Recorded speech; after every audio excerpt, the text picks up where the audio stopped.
ഒരു brain washing നടക്കുന്ന കാലാണിത്.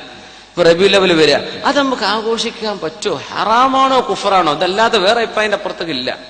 സുബ്ഹാനല്ലാഹ്. ഇത് അല്ലാഹുവിന്റെ റസൂൽ ചെയ്തോ? നബിയുടെ സ്വഹാബികൾ ചെയ്തോ? താബിഈങ്ങൾ ആരെങ്കിലും ചെയ്തോ? ചോദ്യം കഴിഞ്ഞു. ഞാൻ ചോദിക്കട്ടെ, അല്ലാഹുവിന്റെ റസൂലും സ്വഹാബികളും മലയാളത്തിൽ ഖുത്ബ ഓതിയിട്ടുണ്ടോ? ഇല്ലയോ? ഇല്ല. മലയാളത്തിൽ ഓതിക്കോളി എന്ന് പറഞ്ഞിട്ടുണ്ടോ? ഇല്ല. അല്ലാഹുവിന്റെ റസൂലും സ്വഹാബികളും പേന്റ് കുപ്പായിട്ടിട്ട് മെഹ്റാബിലേക്ക് നിന്നിട്ടുണ്ടോ? ഇല്ല. തലമറക്കാതെ ഇമാമത്ത് നിന്നിട്ടുണ്ടോ? ഇല്ല. അല്ലാഹുവിന്റെ റസൂലും സ്വഹാബികളും 100-ാം വാർഷികം ആഘോഷിച്ചിട്ടുണ്ടോ നവോത്ഥാനത്തിന്റെ? ഇല്ല.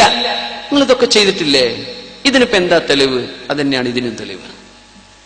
ഇത്രയുള്ള വിഷയം എന്തിനാ നമ്മൾ അങ്ങോട്ടും ഇങ്ങോട്ടും കുഫറും ശിർക്കും പറയേണ്ട കാര്യം? അള്ളാഹുവിന്റെ റസൂലും സ്വഹാബത്തും ചെയ്യാത്ത നിങ്ങൾ ചെയ്തു അല്ലേ? എന്താ കുഴപ്പമെന്നറിയോ? എന്താ പ്രശ്നം? ഒരു പ്രശ്നമല്ല. എന്തേ? അതിന് നിങ്ങൾക്ക് ന്യായീകരണമുണ്ട്. അതിൽ തിന്മയില്ല എന്ന് നിങ്ങൾക്ക് ജസ്റ്റിഫൈ ചെയ്യാൻ പറ്റുന്നു. അത്രയുള്ള വിഷയം. അള്ളാഹിന്റെ റസൂലും സ്വഹാബത്തും ചെയ്തിട്ടില്ല എന്ന് വിചാരിക്കുക. റബീഉൽ അവ്വലിന്റെ സമയത്ത് നമ്മൾ എന്താ ചെയ്യുക? അഷ്റഫുൽ ഖൽഖിന്റെ മദ്ഹ് പറയും, നബി തങ്ങളെ പുകഴ്ത്തി പറയും. റബീഉൽ അവ്വലിന്റെ അന്ന് പുകഴ്ത്തി പറഞ്ഞ ശിർക്കാവുന്ന നബി പറഞ്ഞിട്ടുണ്ടോ? ഇല്ല. ഞാൻ ജനിച്ച നിങ്ങൾ ഇത് ചെയ്യരുത് നബി പറഞ്ഞിട്ടുണ്ടോ? അതും പറഞ്ഞിട്ടില്ലല്ലോ. എന്നാ പിന്നെ ആ ദിവസം ഒരു അള്ളാഹിന്റെ റസൂലിന്റെ പേരിൽ മൗലിദ് പാരായണം ചെയ്യുമ്പോൾ എങ്ങനെ ശിർക്ക് വരാം? ഇത് എന്നും പാരായണം ചെയ്യേണ്ട സംഗതിയല്ലേ? നബി അന്ന് വേണ്ട എന്ന് പറഞ്ഞ എന്തെങ്കിലും ഇത് ചെയ്യൂല. എന്നാ അന്നെങ്കിലും ആയിക്കോട്ടെ, മിനിമം ആ ദിവസമെങ്കിലും ആയിക്കോട്ടെ അല്ലെ? കുടുംബ സന്ദർശനം എന്നും കൂലിയുള്ള വിഷയ. കല്യാണം ഉണ്ടാവുമ്പോ എല്ലാരും ഒരുമിച്ച് കൂടി കുടുംബം സന്ദർശിക്കും, നല്ല കാര്യമാണ്. കല്യാണം വേണ്ടെന്ന് വെച്ചാ ഒരു കുടുംബത്തിൽ ഒരിക്കൽ പോലും ഒരു കൂടൂല. ഒരിക്കലെങ്കിലും സ്വലാത്ത് ചെല്ലാനും ഒരിക്കലെങ്കിലും ഒരു ദിവസമെങ്കിലും കൂടുതൽ നബിയെ ഓർക്കാനും സഹായകല്ലേ? അത് മതി. ഇത് ബിദ്അത്തുൻ ഹസനത്തുൻ, നല്ല ബിദ്അത്താണ്. ബിദ്അത്ത് എന്ന് പറഞ്ഞാൽ പുതുതായി ഉണ്ടായതൊക്കെ മോശമാണെന്നാണോ? അല്ലല്ലോ. ബിദ്അത്തുൻ ഹസനത്തുണ്ട്, ബിദ്അത്തുൻ സയ്യിഅത്തുണ്ട്. മോശപ്പെട്ട ബിദ്അത്തുണ്ട്, നല്ല ബിദ്അത്തില്ലേ? എന്താണ് ഇനി നിങ്ങൾക്ക് സംശയം? ഞാൻ അതുകൊണ്ട് പറഞ്ഞുതരാണ്. ഇത് പറഞ്ഞാൽ എന്റെ ബാധ്യതയാണ്. ഇങ്ങനെ ശിർക്കും കുഫറും വാട്സപ്പും ഫേസ്ബുക്കും ഉപയോഗിച്ച് പറയാം ഫത്വയോട് കുറച്ച് ചെക്കന്മാർ. എന്താണ് ശിർക്ക്, എന്താണ് കുഫർ? അള്ളാഹിന്റെ റസൂലും സ്വഹാബത്തും ചെയ്ത് മാത്രമേ ഇസ്ലാമിലുള്ളൂ. ഞങ്ങൾ പറഞ്ഞേരി, ഈ മലയാളത്തിൽ ഏർപ്പാട് അള്ളാഹുവിന്റെ റസൂലിന്റെ സ്വഹാബത്ത് ആരെങ്കിലും ഒരാൾ ചെയ്തിട്ടുണ്ടോ? ഇല്ലല്ലോ. നിങ്ങൾ മലയാളത്തിൽ പറഞ്ഞോളി, ജനങ്ങൾക്ക് തിരിയുന്ന ഭാഷയിൽ ഖുത്ബ ഓതാം എന്ന് പറയുന്ന ഏതെങ്കിലും ഹദീസ് ഉണ്ടോ? ഇല്ല. നിങ്ങൾ കൊണ്ടുവരി. ഇല്ല. പിന്നെ എന്താ ഞങ്ങൾ ചെയ്യണത്?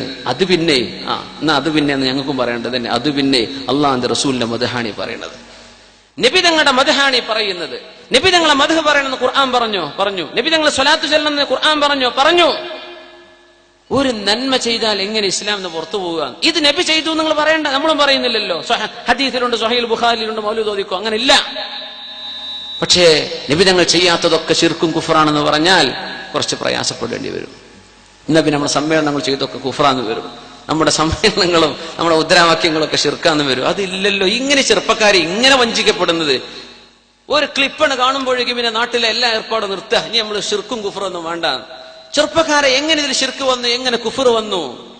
അള്ളാഹിന്റെ റസൂലിന്റെ പേരിൽ നല്ല കാര്യങ്ങൾ ചെയ്യുന്നത് സ്റ്റോപ്പ് ചെയ്യിക്കുന്ന ആളുകൾ ഒന്ന് മനസ്സിലാക്കുക. ഒരു നന്മയാണ് ഈ നിർത്തിവെക്കുന്നത്. അന്ന് ഗാനമേള നടത്തിയാലും കുഴപ്പമില്ല എന്ന് അവരുടെ അഭിപ്രായം. എന്തേ? മൗലിദ് പാരായണം ചെയ്യേണ്ടത് അത് അള്ളാഹു റസൂലും. എന്താണ് ഈ പറയണത്? സുബ്ഹാനല്ലാഹ്. പൊന്നു മുഅ്മിനീങ്ങളെ, നിങ്ങൾ ചെയ്തോളി. അന്ന് ധൂർത്ത് ചെയ്യേണ്ട, റോഡ് ബ്ലോക്ക് ആക്കണ്ട, അതൊന്നും ചെയ്യാൻ പാടില്ലേ? അത് അള്ളാഹിന്റെ റസൂലിന് ഇഷ്ടല്ലേ? റോഡ് ബ്ലോക്ക് ആക്കരുത്, ധൂർത്ത് ചെയ്യരുത്. സ്വലാത്ത് ചൊല്ലിക്കോ. നബി സംബന്ധിച്ച് പറഞ്ഞു കൊടുത്തോളൂ. കുട്ടികൾ പ്രസംഗിക്കട്ടെ ഹബീബിനെ കുറിച്ച്, മദ്ഹ് പറയട്ടെ. ആരാണിത് ഹറാമാണെന്ന് പറഞ്ഞത്? ആരാണിത് ശിർക്കുണ്ടെന്ന് പറഞ്ഞത്? നബിയെ പറ്റി പറയാൻ പാടില്ലേ? അത് ആ ദിവസം അല്ലെങ്കിൽ അതിന് പിറ്റേന്നോ തലേന്നോ എപ്പോഴെങ്കിലും ഒന്ന് ഒരിക്കൽ നീ പറയും. ഒരിക്കലും പറയാതിരിക്കുന്ന മനുഷ്യനായി പറയും. ഒരിക്കലെങ്കിലും, ഒരു വർഷത്തിൽ ഒരിക്കലെങ്കിലും പറഞ്ഞാൽ അതിന്റെ കൂലി കിട്ടിയില്ലേ? എന്നും വേണമെങ്കിൽ ചെയ്തോളൂ, അതാ നമ്മുടെ ആഗ്രഹം. പക്ഷെ ഒരിക്കലേ പറ്റുന്നുള്ളൂ. എല്ലാവർക്കും പല തിരക്കുള്ള ആളുകൾ, എല്ലാവരും പല ആവശ്യങ്ങൾക്കും നടക്കുന്ന ആളുകൾ, എല്ലാവരെയും ഒരുമിച്ച് കൂട്ടുന്ന ഒരു സാഹചര്യം വരുമ്പോ ആയിക്കോട്ടെ, നബിയല്ലേ ഈ പറയണത്? നബിനെ പറ്റില്ല, അള്ളാഹിന്റെ റസൂലിനെ പറ്റി ഇത് പറ്റൂലെങ്കിൽ പിന്നെ ആരെ പറ്റി ഞങ്ങൾ പറയാ? ആരെ പറ്റി? നേതാക്കന്മാരെ പറ്റി അനുസ്മരണം നടത്തുന്നുണ്ട്, അള്ളാഹിന്റെ റസൂലിനെ പറ്റി പറയാം. അതിന് ഹദീസും വേണം, തെളിവും വേണം അല്ലേ? അപ്പോ ഹറാം. ചെറുപ്പക്കാർ അപ്പ ഹദീസ് ഓതി തരും. എന്താ കുല്ലു ബിദ്അത്തിൻ? ഇത് നീയല്ല അർത്ഥം വെക്കേണ്ടത്, ഇത് കിതാബ് പഠിച്ചോ അർത്ഥം. എന്താ കുല്ലു ബിദ്അത്തിൻ എന്ന് പറഞ്ഞാൽ? ഇസ്ലാമിന് യോജിക്കാത്ത ബിദ്അത്തുകളൊക്കെ എന്ന് അതിനർത്ഥമുള്ളൂ. കുല്ലു എന്ന് പറഞ്ഞാൽ അത്രയും അർത്ഥമുള്ളൂ. ഇത് ഹദീസിന്റെ എക്സ്പേർട്ടുകൾ പറഞ്ഞു തരണം ഇതിന്റെ അർത്ഥം എന്താണെന്ന്. അങ്ങനെയാണെങ്കിൽ പരിശുദ്ധമായ ഖുർആനിനെ 30 ജുസുകളാക്കി വെച്ചത് സ്വഹാബികളാണോ? അല്ല. അള്ളാന്റെ റസൂലാണോ ഖുർആനെ 30 ജുസ് ആക്കിയത്? ആണോ? അല്ല. താബിഈങ്ങളുടെയും താബിഈങ്ങളുടെയും കാലശേഷമല്ലേ ഖുർആനെ ജുസ് ആക്കിയത്. നിങ്ങൾ ഖുർആനിൽ 30 ജുസ് ഇല്ലേ? ലോകത്ത് ഏതെങ്കിലും ഒരാൾ ചോദിച്ചിട്ടുണ്ടോ ബിദ്അത്താണ് ഖുർആൻ എന്ന് ആരെങ്കിലും പറഞ്ഞിട്ടുണ്ടോ? അങ്ങനത്തെ മണ്ടത്തരൊന്നും ലോകത്തൊരു മുസ്ലിമും പറയൂല. ഇസ്ലാം ഇങ്ങനെ സങ്കുചിതാക്കല്ലേ. പരിശുദ്ധ ഖുർആനിന് അക്ഷരങ്ങൾക്ക് ഡോട്ടുകളുണ്ട്, ഹർഫുകളുണ്ട്, പുള്ളികളുണ്ട്. ബാഇന് താഴെ 1, താഇന് 2 പുള്ളി, സാഇന് 3 പുള്ളി മേലെ, ഫതഹും കസ്റും ദമ്മും. ഇതൊക്കെ അല്ലാഹുവിന്റെ റസൂലിന്റെ കാലത്തിലുണ്ടോ ഖുർആനിന്? ഇല്ല. ആരാണ്ടാക്കിയത്? ഹജ്ജാജ് ഇബ്നു യൂസുഫ്. തങ്ങളുടെ കാലം കഴിഞ്ഞ് 10-60 കൊല്ലം കഴിഞ്ഞിട്ട് വന്നൊരു ഭരണാധികാരിയല്ലേ ഇതൊക്കെ ഉണ്ടാക്കിയത്. ആരെങ്കിലും എതിർത്തോ? ശിർക്കാ കുഫ്ര എന്ന് പറഞ്ഞു? ഇല്ല. എന്തേ?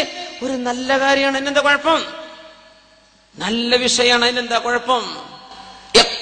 ഒക്കെ വിദ്അത്താണെന്ന് പറഞ്ഞ എന്താ ശരിയാവുക? മനുഷ്യന്മാർ ഇങ്ങനെയുണ്ടോ പീഡിപ്പിക്കുന്നത്? ദയവ് ചെയ്ത് ഇങ്ങനെ പേടിപ്പിക്കാൻ നിൽക്കല്ലേ. വാട്സപ്പ് ഷെയ്ഖന്മാർ കുറെ ഇറങ്ങിയാണ് ഇപ്പൊ, ഫേസ്ബുക്ക് ഷെയ്ഖന്മാർ. നിങ്ങളൊന്നും ഫത്വ കൊടുക്കല്ലേ. അതൊക്കെ ആലിമീങ്ങൾ ചെയ്തോട്ടെ, ആലിമീങ്ങൾ ചെയ്തോട്ടെ.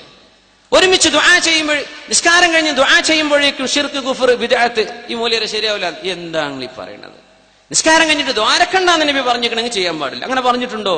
ഇല്ലല്ലോ. വദുബറ കുല്ലി സ്വലാത്തിൻ, നിസ്കാരം കഴിഞ്ഞതിന് ശേഷം ദുആ ചെയ്ത ഉത്തരം കിട്ടുന്നല്ലേ പറഞ്ഞത്. അപ്പൊ എന്താ എല്ലാരും കൂടി ആമീൻ പറഞ്ഞ? മുഅ്മിനീങ്ങൾ റബ്ബന ആതിന ഫിദ്ദുനിയ ഹസന, പടച്ചവനെ ദുനിയാവിൽ നന്മ തരണേ റബ്ബേ, വഫിൽ ആഖിറതി ഹസനതൻ, നാളെ പരലോകത്തും നന്മ താ റബ്ബേ, വഖിന അദാബന്നാർ, ഞങ്ങളെ നരകത്തിൽ നിന്ന് കാക്കണേ പടച്ചോനെ. അതിന് ആമീൻ പറഞ്ഞ എങ്ങനെയാണോ നീ ഇസ്ലാം എന്ന് പുറത്തു പോകുന്നത്? ഇസ്ലാമിന്റെ ഉള്ളിക്കല്ലേ വരുന്നത്? ഇസ്ലാമിന്റെ ഉള്ളിക്ക് വരില്ലേ? ഇങ്ങനെ മനുഷ്യന്മാരോട് നബി ചെയ്തോ സ്വഹാബത്ത് ചെയ്തോ?